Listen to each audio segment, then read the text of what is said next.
things that, at least two things that deeply concern me about the PLDC.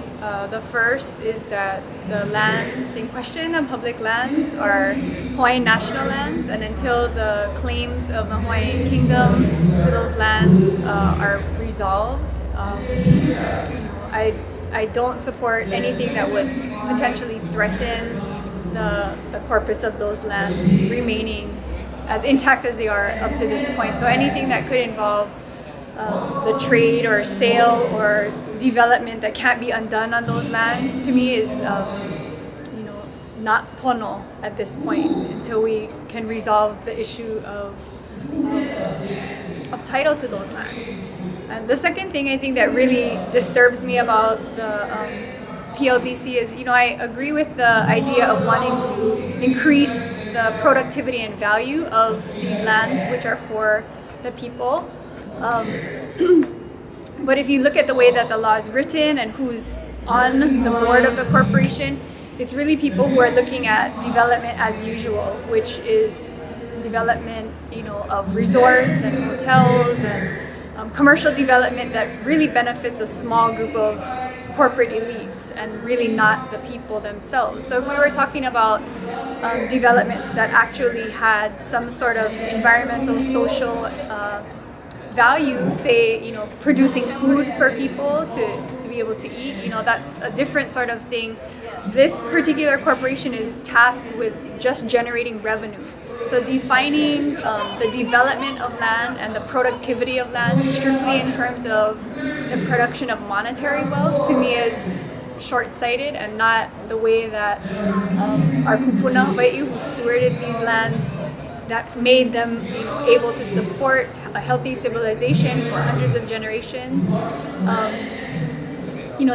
This way of thinking about how to make these lands productive is a very narrow way of looking at it, and I think it's going to benefit a small group of people and corporations and businesses, not the sort of larger public or the land itself.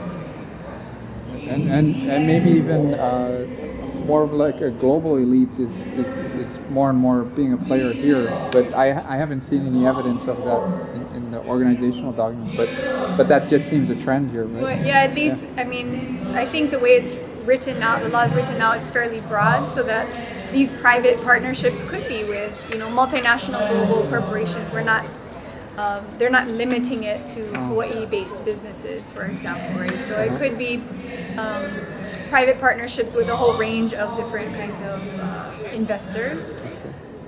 So that part of it also bothers me in terms of, there's this increasing move towards privatizing various public functions of government, and as you privatize, it really erodes the accountability that government has to people, because it becomes more and more accountable to these corporate interests. Yeah, I think there were a number of interesting testimonies that were given today. I think one of the most interesting ones that we just heard was the former chair of DLNR, Laura Thielen, who was opposed and supported the repeal of Act 55. And I think one of the important things that she brought up was that this law creates a board that its sole purpose is to generate revenue, which doesn't have to balance the purposes of conservation and other uses of the land besides generating revenue. I thought that was, to me, it was a surprising and welcome testimony.